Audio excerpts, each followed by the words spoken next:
Thank you very much. I just introduce myself very quickly. So the organisation that I represent is European Issuers, which is a trade association for quoted companies in Europe. I guess within the context of these debates, public interest entities, essentially companies who end up having to pay the costs for a lot of the regulatory proposals at the end. So that would be our area of interest. Where I would start with the proposals is, I think, through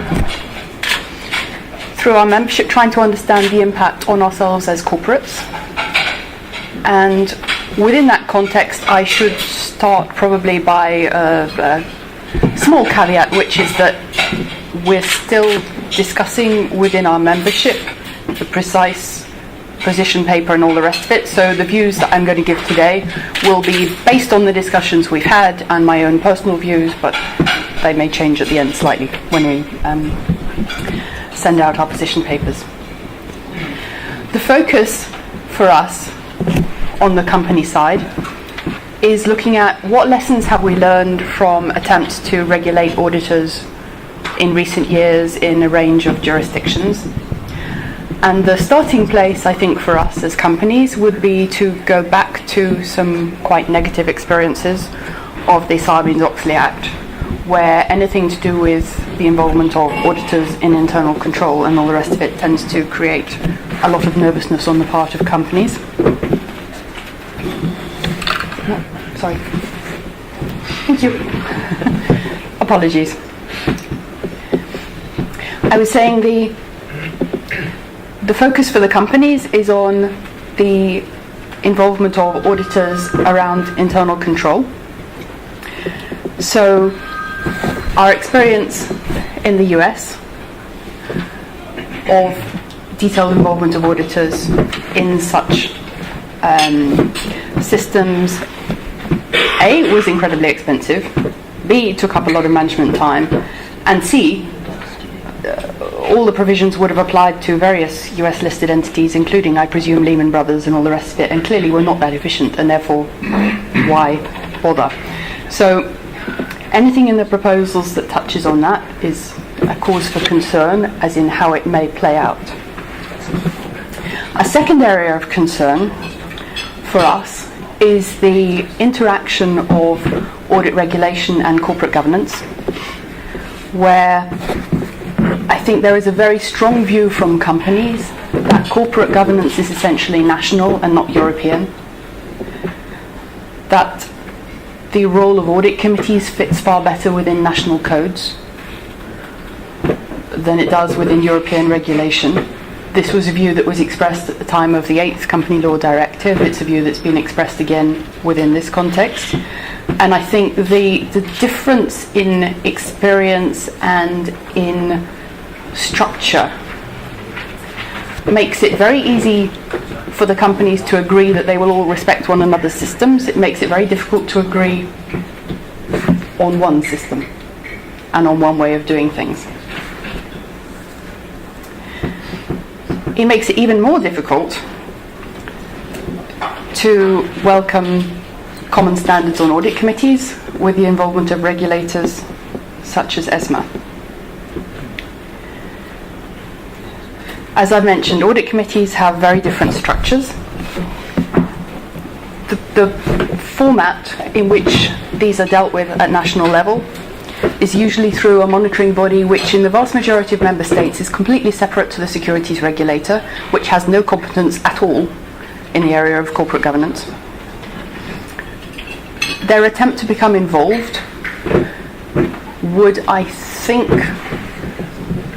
probably cause problems in the same way as I think we saw with the PCAOB becoming involved in some audit committee proposals in the US, where again you don't have the background,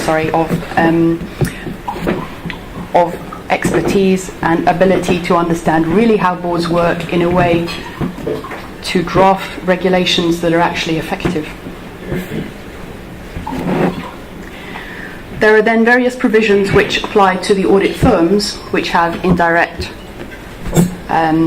effects on companies, several which have already been mentioned, so things like the mandatory rotation of the audit firms, where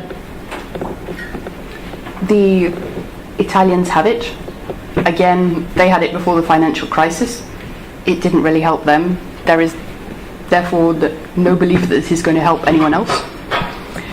The question of pure audit firms, where again, I think within the companies there is a view that this may lead to a loss of quality and expertise, that there are problems already with choice of auditors, particularly for the very largest companies, and that there would be an impact in terms of the loss of talent within the audit firms, which again would then indirectly impact the companies.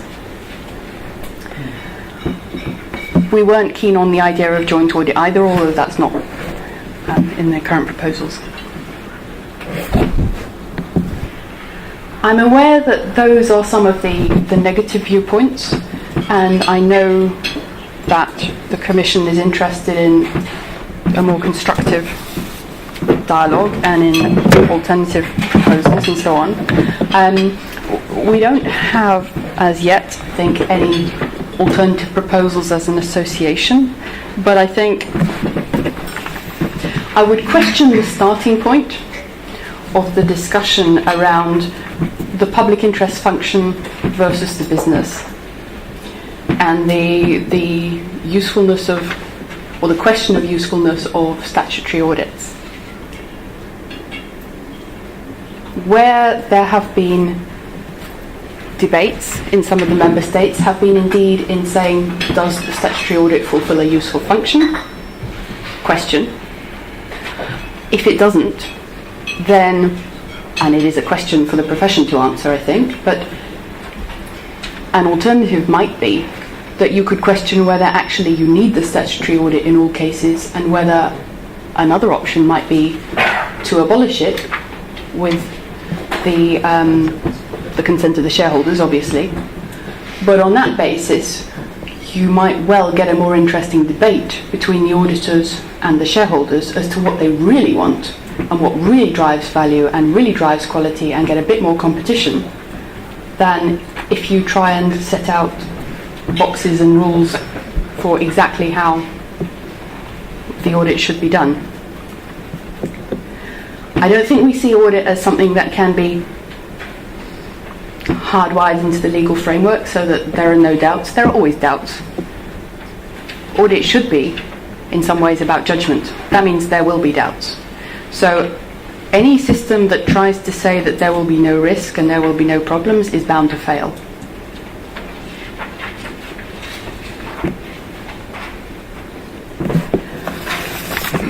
Those are some, as I say, initial thoughts which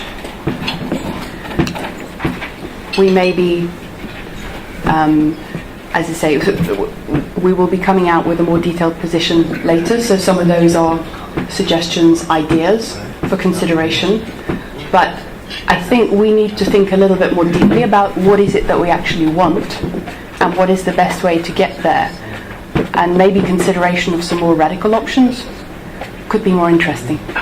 Thank you.